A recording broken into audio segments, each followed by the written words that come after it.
Hola and welcome to Oye Cinema Club. My name is Marina, aka Dignified Couch Potato. Today we are going to be reviewing the cult classic 1999 movie Jawbreaker. I'm not alone on this. I also have with me Steve Dez and Jason Eccles. Woo! So Thanks for I having us. You're welcome. Um, I picked this movie because one, it's on brand with the movies I pick. It's not a shocker, high school film, a little bit of dark comedy. But it resurfaced recently because Tatiana Lee came out saying that Rose McGowan, if I'm saying it correctly, that she stood up for her on set when one of the other actresses was bullying her. And then Rose retweeted or whatever social media platform she said. She's like, and I do it again. And I was like, okay, all these years later, it's cool that she was a girl's girl on this set. So I was like, you know what? I vaguely remember this movie. I don't think I had seen it since I was like 9 or 10. I was like, let's give this a try. So we'll jump right into first impressions, and we'll start with Steve. Oh my God, first impression. So when I first started watching this movie, first time watching it, by the way, I was like, so does Marina is just picking mean girls getting meaner? Except for that one time that she picked like some weird dude killing women. That was I don't. We're not gonna talk about that anymore. But I was just like, whoa. Am I watching Mean Girls? Like, am I having Groundhog's Day? Like, what is happening when this movie was beginning? Then I started thinking, oh, no wonder Dino skipped the country to not watch this movie this week, And My goodness. and then and then when it immediate because it pretty much like within, I don't know, the first 10, 12 minutes, it gets into the reason the movie's called Jawbreaker.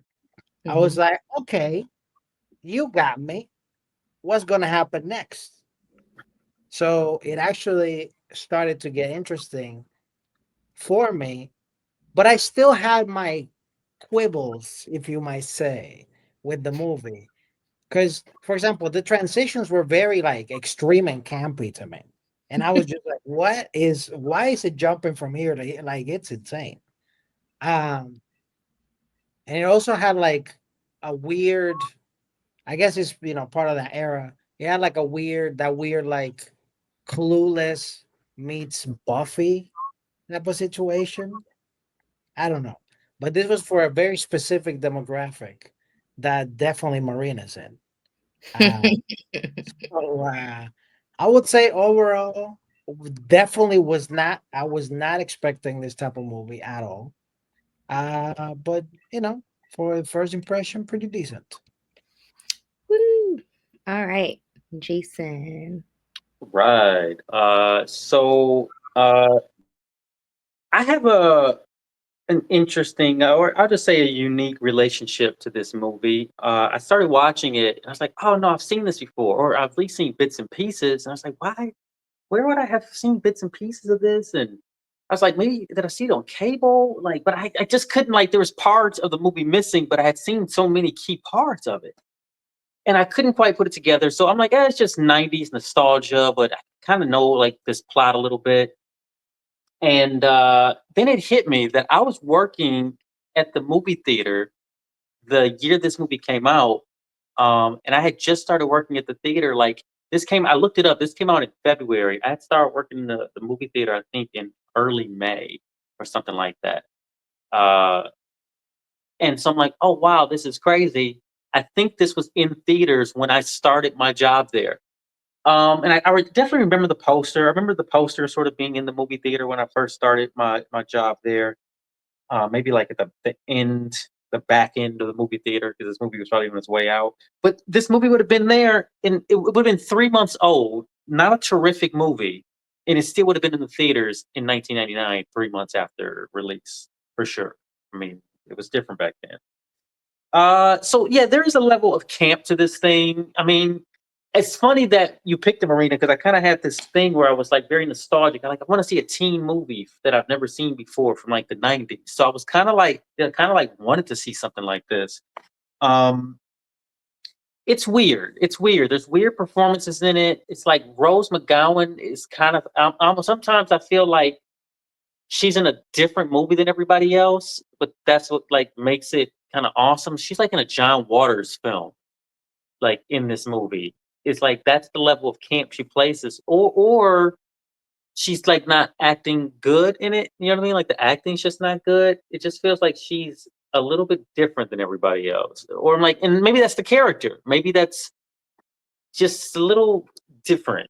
Um, but yeah, I mean, listen, I don't love this movie. It does put me in the vein. It just makes me think of '90s teen comedy. I mean, this is like after Clueless and a bunch of like giants. I mean, this is the end of the decade. This is the end of the decade. This is 1999. Party like you're 1999. Um, but yeah, like I don't love this movie. There's a few questionable things about it. A lot of stuff that doesn't hold up anymore, which I mean, is to be expected. Like attitudes and stuff like that. But it's an interesting movie. There's some interesting parts in it that makes you go, okay, like the chick who plays Fern Mayo. What's her name? Judy Greer. Judy Greer is from Southfield, Michigan, so like I love her for that. And I didn't know she was in this movie. I always remembered that white chick in the film that they made her into this blonde, but I never knew that was Judy Greer because I haven't seen this movie since like '99. I love Judy Greer. She's fantastic in this movie. She's so good. Like she's really good at playing that type whatever. She just handles it. Yeah. So to me, she's the highlight of the movie, and she's not even like on the poster of the movie. And I think she's the best actress in this thing, or the best actor in this thing, honestly. Besides, what's her face from Adam's Family. It was nice to see Tatiana Ali in this thing. This would have been like while she was employed with the Fresh Prince. Yeah, this is all good. Oh, Carol Kane, who plays the teacher or whatever, the principal or counselor, whoever she's supposed to be. Um, yeah, I mean, to me, those are the highlights of the movie. But yeah, like I said, there's some cool stuff about it though. There's some interesting, questionable things as well. That was my first impression. Nice. That was a good first impression. You took all over. So my first impression watching this as over 20 years later, I'll never tell how many, but it was interesting. Like as a child, I remember like the vibes that I felt like, and I think like I wasn't allowed to watch this. I think I was like sneaking it. So I also remember bits and pieces of it, but I remember they obviously put the Jawbreaker in her mouth and Yeah. she passed. Um, but I really didn't remember much in between that and when she opens the card on stage and she's guilty. So it's very interesting watching this movie now. I definitely will say, like, I think Mean Girls is such a good movie to me because, like, a lot of like the kinks that were in a lot of these older movies, I feel like they worked it all out in Mean Girls. Whereas like I don't know. I don't know how to describe it. It's just something was missing for me with this storyline. I mean I love some of the stories it told, but it is crazy to me how so many of these movies that we've watched now that I pick about high school mean girls, I see what Mean Girls took from them. There's so many Yeah. every movie we've watched about this high school era where girls are being mean to each other. I see notes of it in Mean Girls. So it kind of feels Yeah. like Mean Girls is like the synopsis of what all these movies were trying to do. But I definitely felt that a lot of those vibes from this movie. Even like the walking in the hallway and just like the bathroom and just a lot of little things like um the secrets and stuff. So it was nostalgic, but it kind of was like it kind of bust my bubble. I put this movie on such a high up because this is one of the movies that I think like my cousin had, and anything he's ever showed me in life, like I hold so dear to my heart. I'm almost like, should I have just kept it in my heart and not rewatched it? Because I was like, I was like, oh, this is very interesting. But it, overall, it still was a decent like first impression as an adult, but yeah, it was lacking a few things. And just like but it made up for it. I feel like this is definitely a creepier movie too, not necessarily just about girls being mean to each other. Like obviously there's murder and stuff, but Yeah, they're um carrying a dead body around, right? yeah. So yeah, awesome. All right. Well, the good thing about a movie like this is there are a lot of characters. Do either of you have a favorite character? I'll go first. He makes a very small part in the movie, but he's the dad of one of the girls. When he starts singing that song, makes me laugh. Uh, And made favorite? that's it. It's Okay. the dad of one of the girls. The dad of one of the girls, he had like. So again, I'm really bad remembering characters, yo. But he was the dad of the girl Oh, that I was right. telling you that she was. I think she was in White Chicks, Yeah, yeah, but the blonde girl, and she's like, "Come on, there, stop it" or something, and like he's singing a song. yeah. But that just Mm. that little scene, I don't know. I liked it a lot. It was That cool guy. yeah. Yeah, he did have like this one scene just to let her, know that she had the dad or whatever. But so I mean, I think, like I said, like I do like the character types of a lot of these characters. I mean, I guess Fern is my favorite, just because I just feel like it was the most. It was just very thought out, and it's just good acting. It's just good acting. Like Fern, I mean, she's just Judy Greer is really just out acting those other girls in this movie. Like she kind of holds the whole thing together for me, honestly. Um, I do like how the sweetheart Julie, the one who like kind of like this isn't right, you guys. I do like how she went from being like cute in the hallway with dresses and high heels to like wearing a blue jean jacket like the very next scene. Like it just like changed her in one day. She just like let it all go and like now she's wearing jeans. I just thought that was kind of like a funny transition. Like just she dropped the whole masquerade just like that. There was no leftovers. Um, yeah, I mean, yeah, it's besides the honorable mention of Marilyn Manson being in this movie, my favorite character is definitely Fern. I mean, and she's funny and charming, and you're scared right along with her. Like you can see it all in her eyes. Her whole performance is in her eyes. Yeah, for sure. I'm gonna have to go with and no, but side note, I too did not realize that was her. And again, haven't seen this movie since I was 9. When I would have flashbacks to the nerd that they gave a makeup makeover to, I did not think her. So Mm. that was actually kind of shocking for me too. 'Cause she's one of those actresses, like I know she's doing more like with like Marvel and stuff, but she's one of those actresses that have been in a little bit of everything, your my whole life. And so it was just like, oh, interesting. Like I didn't realize that you were here. Same thing with the girl from White Chicks. Like, I'm like, it was really weird. Like, the only person I remembered is Rose's character. Like, period. Like, even like Pam Grier being the detective. I'm like, it's just melting pot movies with people who like random people are just so interesting to me. But my favorite character has to be Julie. I gotta love her. Like, she instantly left the group like because they murdered someone and she's like I'm not going to do this. I like that she stood up for stuff. You know um I feel like no one would have ever told the truth about what happened to this girl if it weren't for her. So um she's my favorite. I feel like she keeps the movie going and keeps the pieces together because even when they kick Fern out the crew, she picks up the pieces. I think I forget who mentioned like that's like extreme shifts in the scenes. One thing I will have to say is like that guy that ends up being like her partner in crime and helping, he kind of popped up out of nowhere and was like just doing stuff. And I was just like, yeah. And I think it was Steve who said it. But yeah, I agree with that.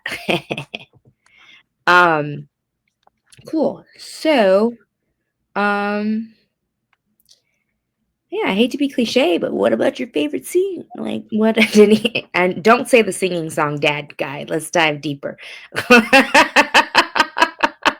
Like, let's dive deeper.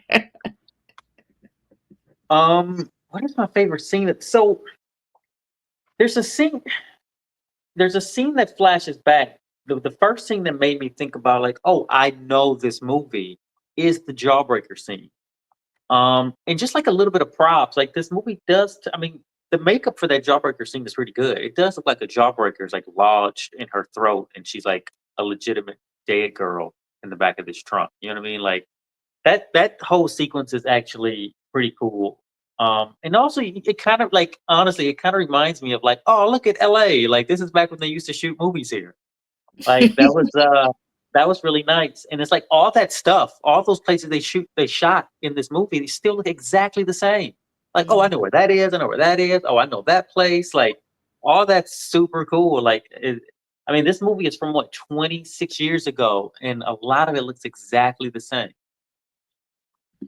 Yeah. You know what's so interesting?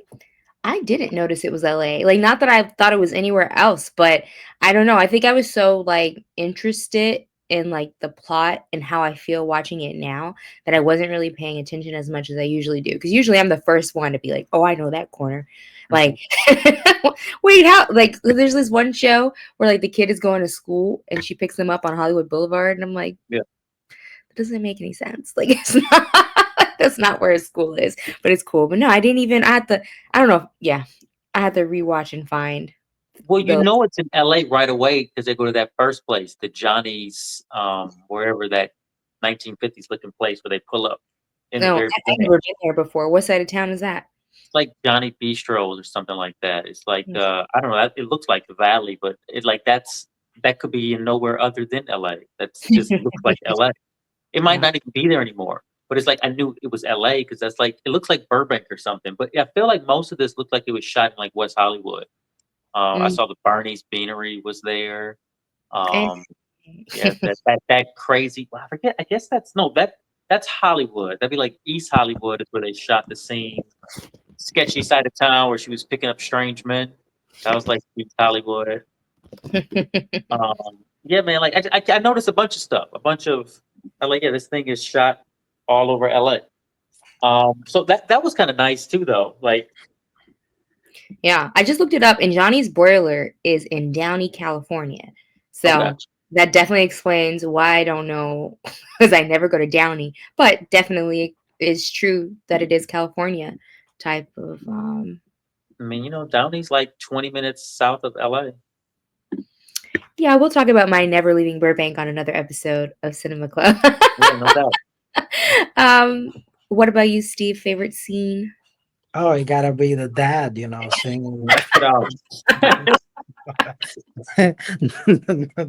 No, it was actually a string of scenes. They're all tied together, but it was basically when that I guess the weird chick that turned popular or whatever is being interrogated, and then like I really like the interrogation scene there, and then it cuts to basically um the beginning of the movie that she like drops her things and like the chick helps her. So it was like a great flashback of like, oh, I didn't notice that or whatever. And then it cuts to when she's like, I guess like behind her, like in class, and she's staring at her like beauty marks, and then she's making all these shapes. I thought that was hilarious. Like that whole string of scenes, I will put it together as like favorite scene, just that whole thing because it was so creative, and it was the only time that like the cuts didn't make me go crazy because You know it what's was. interesting about that scene, Steve? That sequence is that I know exactly what you're talking about, and I kept thinking while I was watching it, at least subconsciously, like none of this really goes together. These are so many different movies here. It feels like the remnants of like the 90s, like a Tarantino movie or like Usual Suspects or something like that. Like that's like the type of storytelling they're trying to do with this. You know, and then the Pam Grier detective character comes in and all that kind of stuff. But then, like that sequence, you're right. Then she's like drawing pictures on the back of this girl's neck, and I'm like, oh, well, maybe this is more like an American Pie, like sort of thing. This is where they're going with it, and this is like maybe a year after American Pie. So it's like they're just, I feel like trying to figure out. Or no, this is the same year. American Pie came out after this, so like American Pie maybe like put the kibosh on all these teen movies. That was like the death of the '90s teen movie, and welcome to the 2000s. This is like the last this is probably the last teen movie of 1999. I mean, of the 90s. It's probably the last one. Yeah, maybe. But I do see what you're saying, though, about how Mean Girls is like a culmination of all these movies. It's like, let's take all the elements of this movies and, try to put together what they were probably all trying to say. They just never spelled it out. And that's what Tina Fey does so brilliantly. It's like a magnum opus because she's like, I'm just going to spell it out for you.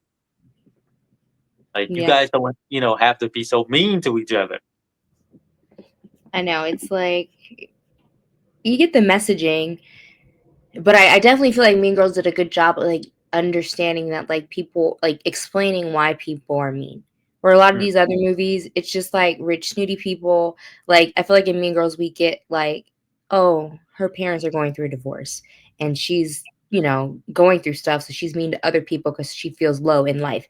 Whereas the older movies, it's still fun to watch. It's just like, it puts this agenda that when you're pretty and rich, you're mean, and that's it.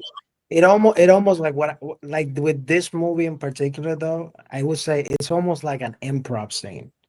You have to like suspend your disbelief because you're literally watching someone within the first 10, 12 minutes or whatever commit murder. Like in an abrupt way. Like this wasn't like, oh, we're trying to just be funny. Like she was getting kidnapped. Like well, I think they were doing a prank, right? Like they were just gonna like tape her up.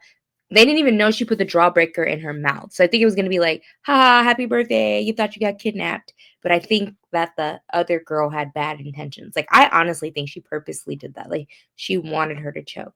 Because like, unless it's like you said, you're just diving in, you gotta like get rid of the belief process. Like it was just very interesting that she knew how to like set up a rape scene.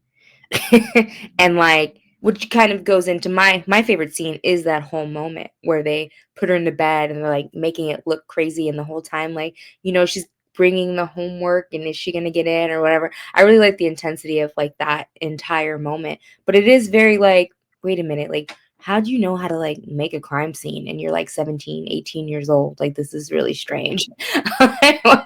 what's happening here? And a thing I like about a movie like this, it's like it is like this movie couldn't have been done now with like cell phone towers and call tracing and stuff. So this is definitely like a good movie for the time where like, they could be like, oh, somebody called us and said that she was sick, and they just trace it back and it's her cell phone. You know what I mean? Right. Like it was, Yeah. Yeah. So, but yeah, that was my favorite scene. But so this also is kind of a this is still a very Hollywood LA movie too. There was a reference in this thing. I don't know if you guys caught it, but when she pulls up in the all pink outfit with the red Corvette and she does that crazy parking job, she goes, okay, she goes, when did you become Angelina or whatever? And I'm like, whoa, did she just do an Angelina reference? Angelina is the white lady that drives around Hollywood in the pink Corvette all the time. And she's been doing it since like the 90s.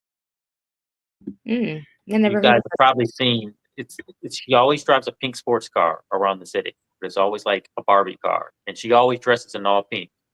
And she's been doing it. I mean, she's become famous and synonymous in Hollywood. She's been doing it since like the 90s, the early 90s probably.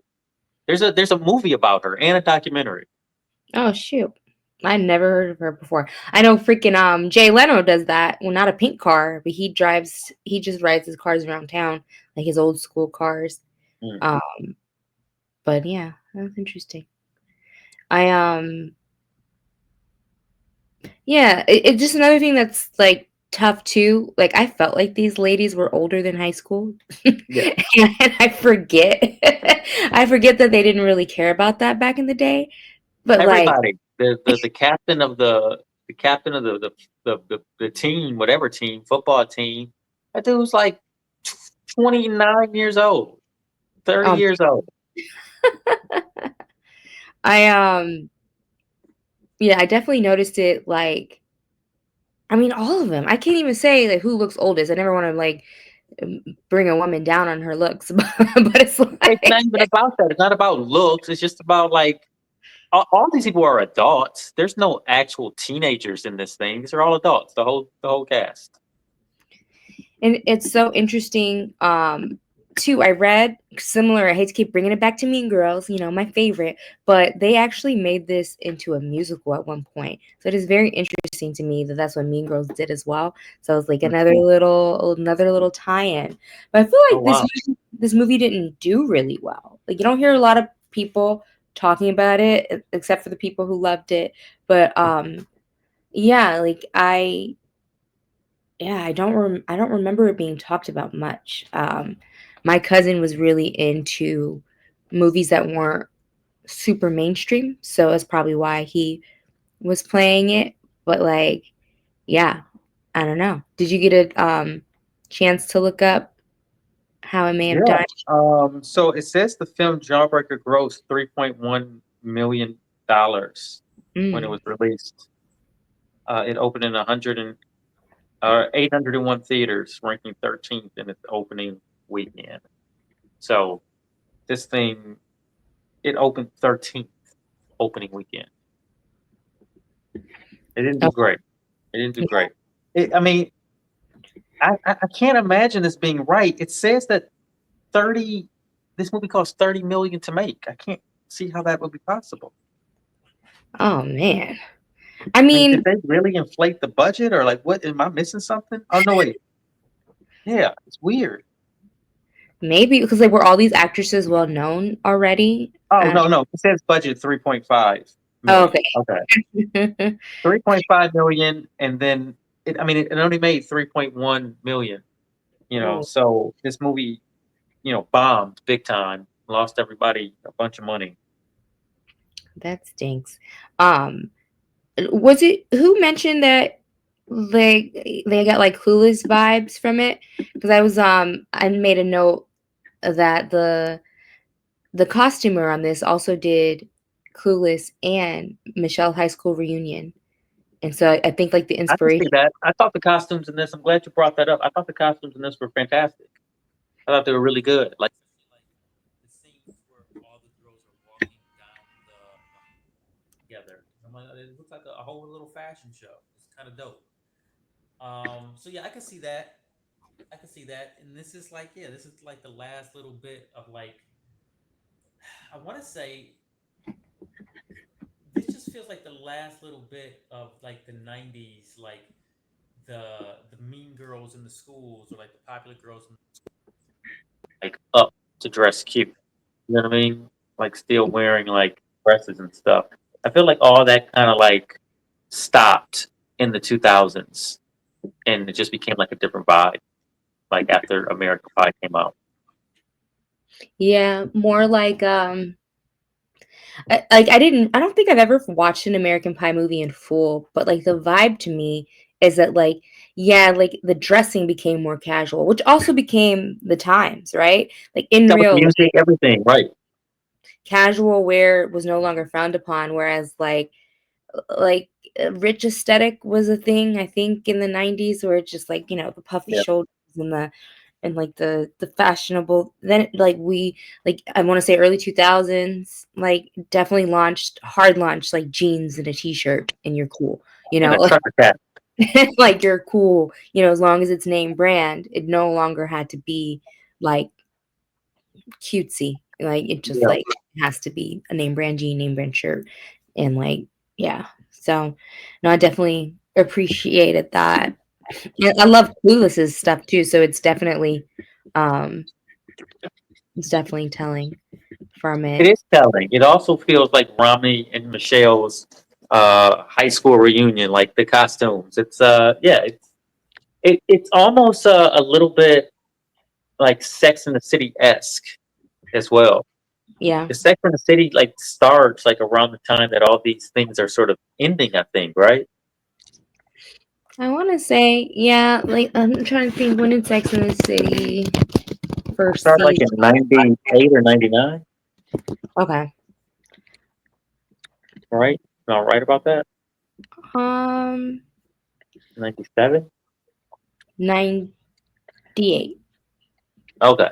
Yeah. Yeah. Well, Yeah. yeah. I feel like Sex and the City probably picked up the mantle for all of this. You know what I mean? Like people who still wanted to be of this world, Yeah, for sure. Um, fashion wise. Anything else you guys can think of that kind of stood out in the movie for you? Um, I was gonna say the emo girl. Which one? sometimes I like the emos in this movie. I thought the emos were pretty well represented. I was like, yo, what? They got like someone that's supposed to be emo or goth, like dressed like a clown. Like, What kind of threw me? Sometimes like I didn't know like how silly or how much of a comedy this movie was, but those people, all those high school kids were cruel. They left that one girl in the hallway, passed out with a bloody bandage around her head, and everybody abandoned her. Like no one tried to help her. I thought about that too. I was just like, wait, it's wasn't West it until Hollywood she High, came to school that they picked her up? and then they put her in a bed, going like, "That's not my name." Yeah, I'm curious if there was like holes in the script. I don't know. Like they were just like really excited to get it going. If there were holes in the script, that's just They're like, we'll make it work in post, and then they never did. Yeah, there was just something like I said. It almost feels like amateur writing, but again, was it like with the times? Because there were a lot of movies like that from this era where like it's a little goofy, but like also a very serious plot line. And I guess I don't know if I was just expecting too much out of it based on my memories of it, but it was just very like it almost reminded you of like a spoof on a teenager movie. A little Like bit. like it just yeah, sometimes I'm like, nah, that can't be I feel serious. like maybe that's something that can happen at the end of a decade. You know, everyone's trying to be so of the time and so what they think people want that by the time you get to the end of the decade, it almost becomes a spoof of itself. Mm, Like 1999 kind of becomes a spoof of the 90s in itself, I feel like. yeah. Yeah. Well, A parody of itself. I want to rewatch and not another teen movie as well. And I feel like that kind of like it was giving me Yeah, that. that does it. That kind of sums it all up for sure. um, but yeah, I do. And then another thing, again, similar to Mean Girls, where are the parents? Like it's not. I feel like they're not. They're hardly there. But again, I guess you got to keep the movie going. But it is always very interesting to me how like these elaborate schemes are happening, and there's like no parental. Because if you see the girl's parents, they're going to be like distraught, and it's going to remind you that this was a real girl that got lost. You know? And then you lose. I mean, you definitely lose like your audience because it's like everyone in the school is kind of numb. There's only one scene where they even mourn the girl, and that's when they walk in and everybody's kind of like distressed or whatever. That tableau they do. You know what I'm talking about? Like that's the only time we ever see the girl get mourned in the whole movie. That one tableau, and it was just like a moment in time. And it's Yeah. like we're all back to being numb, idiot high school kids. You don't even notice that this girl is the same girl, Fern, until someone shows him a picture. They don't even know. They don't. No one knows that Fern disappeared. They don't know that Fern got a makeover. Like, I mean, Fern's hair is pretty long and over her face. I can kind of see how people would think she's new. Nobody looked at Fern enough to know. Also, how was this scheme done? Did this girl paid some Mexicans to do this? Did she get a ladder and put all these pictures herself? Did she have a printer in her house? I thought about that too, Steve. Believe it or not, I did think about it. I was like, what I imagine happened is, and it's so funny that you said Mexican because I saw like her hiring a bunch of like young Mexican kids to come into the school at night and hang those everywhere. Like I don't know why I thought Mexicans do, but it's like only Mexicans could get this done in like one night. It's like take a sip every time something from the movie reminds you of Mean Girls again. You know what I'm saying? Like, at the end she throws the papers and stuff. At Oh least they yeah, showed us how it happened. yep. Like, but yeah, like I said, like it's not like the best thing ever written, but it is very interesting to see like the history of this weird genre that I'm into. I don't know if I'm ever gonna stop loving these high school scenarios, like where like there's friction and resolution later and like, but it is just very interesting to see where it all came from. It's always going to be fun to see young people become adults. Yeah. It'll always be fun to watch it happen. I think Yeah. maybe. You know who doesn't like teen movies is like old people. They're like, I don't ever want to see that again. Tell me they're something about all old people. Tell me the old people doing stuff. they're all dumb. They're wasting their youth. Now our I mean, comments are really. going to be filled with old people just criticizing We Jason. still love you, Grandpa. You know what I'm saying? We understand. You get tired of seeing people making the same mistakes. Listen, I'm very fond of teen movies. I think for me, a top ten movie of the top three teen movies of the '90s is Clueless. Yeah. Maybe top three teen movies ever. I think is Clueless. So like, I Absolutely. mean, I do like teen movies as a structure. Like teenagers are funny. Yeah. It is. It's probably a circle of life moment too. Like we all been there, in one way or another. We all identify with the character, and it is crazy, like sociology wise, that a lot of these things continue to happen, right? Like even as far as we've gone along in technology, like there's still people that are going to be mean to you. There's still like um social lessons you have to learn, and you just like you're raised by your parents and you get thrown into this establishment with people with hormones and like just going through their own internal struggles, and it's like survive and rank and play a sport and find out what. Survive and rank. Yep. Yeah, it's like it's very interesting that like no matter what, yeah, what's popular fades in and out, but no matter what, it is very interesting. It's almost like a prison, like getting you ready for the real world or something. Like, Yeah, you're definitely got marked by that, like clearly. One thing I was gonna say, I know you guys seen this movie multiple times. My first time watching it, but in that scene where she's in bed with this dude, right?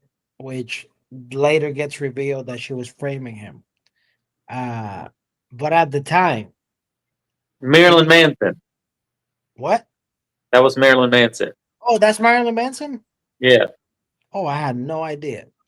Uh, but anyways, did you think that she was going to kill him with the lollipop thing? Because I thought With the of that. lollipop thing. I was like, this might be a movie about a serial killer based on Marina's late suggestions. This could be the No, second I bit. never thought that. I never thought that was going to happen. I just didn't see that coming necessarily. I didn't know. I didn't know. It kind of all happened pretty fast. yeah, I don't know. Honestly, like until she mentioned like the stuff was in the bed, I didn't even realize that what she was doing. I thought it was just like a random scene of her doing stuff with a guy. Like it wasn't until later she's like, "Oh, did someone." I didn't realize that was the same bed Mm, or anything like that. And I don't know why I zoned out on that one, but yeah, I don't know. Again, because I wasn't seeing that it was a plot. I thought she was just into stuff like that, like right. he was kind of dominating him, kind of thing. But yeah, Yeah. It was pretty mean stuff. Murder. Murder. yeah. She's like, we're going to murder this girl, and that's life. Get on with it. And yeah, so yeah, and the definitely second favorite scene to me is when the card opens and how they reveal it. I don't know why when I was a kid that was way more dramatic to me than it was in this moment. Like, and then the really weird, they're all throwing stuff at her. And that was just one of those creepy moments where I'm like, this is so strange. I mean, but they're just throwing flowers though. I was just like, out of everything you can throw, it's just flowers. Like it's Corsets. It's like it's all they had was corsets to throw at her. You would think like they would have had something else. yeah, but I'm like, you can't be dramatically crying and stuff, getting flowers thrown at you. Yeah, again, holes in the script. They were like, hey, all we've got are these flowers. Let's just do it. But yeah. Holes or like more like potholes. Awesome. Well, we can talk all day about these potholes in the script, but I guess if we don't have anything else to talk about, we can get into final thoughts. We'll start how we did not start. Haha, Jason. Okay. Final thought on this thing. Uh, it's really hard to like place like where this thing places in the echelon of like teen comedies or even like um teen movies from just the 90s. Um, there's, I mean, listen, it has a pretty interesting cast in it.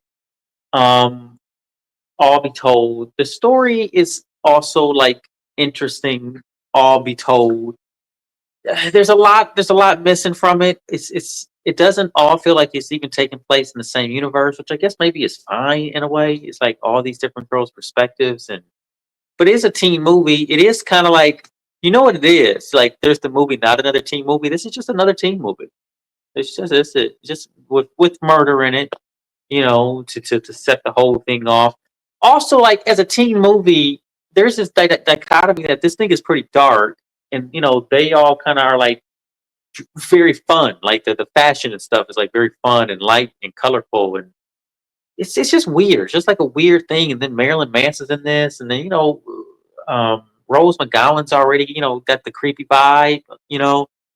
It's just, yeah. There's a I don't know. This is just one of those movies. I don't know. I would mostly tell people to stay away from it. To be honest with you, just like stay away from this thing. There's so many better teen comedies than this.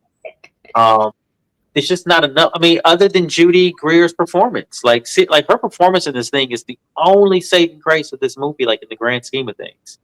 Because she is really good in this movie. I'm so glad that she kept creating and working. Because I mean, she is very young in this movie. I didn't check her age, but I'm so glad that she's still working today and knocking it out of the park and just as funny and good as she's been in everything. So final thought. Yeah, I can't really recommend this to anyone. I mean, maybe if you're like on a teen comedy nostalgia tour and you want to watch some stuff from the '90s, or you just want to watch a '90s teen comedy. I mean, you could go worse than this for sure. This isn't the worst one, if not in my top 10. It's probably not even in my top 20, but it's not. Are there 20 teen movies? You're like, even if Well, there's that's what I was thinking. Like, I bet you I could get the 20 teen movies I could recommend over this thing. That's what I'm getting. you're like, even if But it's 18, I'm gonna make this 21. this movie probably made its money back on DVDs and rentals and stuff like that. I'm willing to bet during that time. I think it had some time to maybe break even, perhaps. Yeah, but would I watch this again? No, there's no reason to watch this anymore. But it does still sort of leave an empty taste in my mouth. What's the word? Just leaves a little a desire for like another teen movie. I want to see a one that's good that I haven't seen yet. That's really what I want to see, a good teen movie from like the '90s or '80s that I just haven't seen yet. Cool. Well, I'm determined to find that for you. Um, Steve, what were your final thoughts? Oh my God. Well, following that incredible piece by Jason, uh, I gotta say the same thing, man. Like I think it was quite an interesting watch, but definitely not something I will rewatch, nor I would recommend to anybody except for people that have some type of high school trauma, just like Marina, you know what I'm saying? That they need to The uh, shade. they just have like something there for someone back in the day that they hope they could have just pranked and put them in the car and just put a jawbreaker in them. Just Yeah, I have no idea. This movie, even though it is entertaining to my taste, it was a little too all over the place. I feel like they had too many inspirations or too many things they wanted the movie to be, and in my opinion, it didn't accomplish none of them. It was more of like a highlight reel of different things and stuff that later with the technology and stuff and the knowledge that we have now, it could have been made slightly better, I guess. But at the time, it was made the way it was, and yeah, writing wise, yeah, they needed to fix that script, yo. Um, but yeah, overall, I would say I would give it, 5 carrots out of 100. I will put it definitely in my top 130 team movies. Hmm. Definitely in the top 130, like in the 32 and the 35, like 132, 135, probably there is where I put it in my echelon of hierarchy. I You. think that's a pretty fair placement for it. Yeah. Thank you for listing it, um, awesome. Well, here are my final thoughts on this. Um, I definitely see why it is a cult classic. Like, it's got all the ingredients of like weird and like just like little hidden messages and so interesting how many different actors are in this that like go on to do other things. But I will say like it's just very interesting, like seeing it for what it is and like realizing that it wasn't well written. Like the concept is there, like it's pretty interesting. Like you prank your friend, she accidentally dies, and you try to cover it up. And when you're covering it up, this girl sees you, and her life is just so not where she wants it to be that she's willing to be silenced for popularity. Like it had all the ingredients for like a really good plot, but I just feel like it was kind of hard to keep it together because it's a little unrealistic. Um, like that something like that could have been covered up just so Right. easily.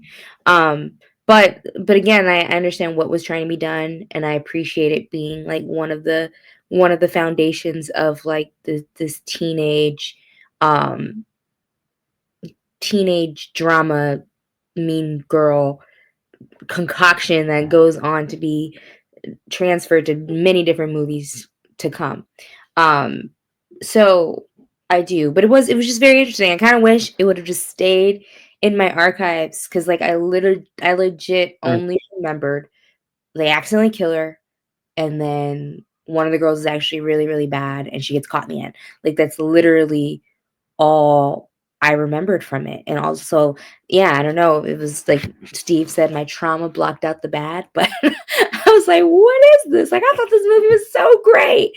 And so yeah, it's definitely not in my top five favorite high school mean girl movies or high school movies at all, but I would recommend it to someone who's yeah, trying to knock them all out and just like wanting to have a little bit of nostalgia for one of these movies and where it came from because it does have a lot of little fun facts with this movie, like a lot of repeats and a lot of like beginning, like even like if you're I have friends that are in like the costuming world, like something is a good reference for like art more so than it is for like people who are interested in filmmaking and writing movies. But yeah, it was fine. If it was on TV while I'm working from home, I'd watch it again. But I don't think I would like actively go search for this movie and watch it again. Um, but yeah, um, it it is what it is, and I enjoyed rewatching it and watching it with you guys. Very cool. Very cool. Also, shout out to Pam Greer. We got through the whole thing without even mentioning her. All right. So I guess I just have one question, and that's Steve. What do you got for us next week? Next week, I'm so glad you asked me because you already know that it's your turn next week, and I have no idea even what it is because you didn't tell me. Okay, so I'm actually going to keep us in the teen movie universe, and we're just going to shift over a couple of decades to something a little bit more modern. Um, from 2019, the movie Booksmart. Ooh. Booksmart 2019. So that is for next week. Never seen it, so we're going in. We're going to check this thing out together, you guys. There we go. 2019 Booksmart. That's what we're watching, and he's showing it from an iPad, ironically. For Jason underscore Echoes, at Steve the TV and Marina, watch Laugh and Cry. We'll catch you next week. Bye bye.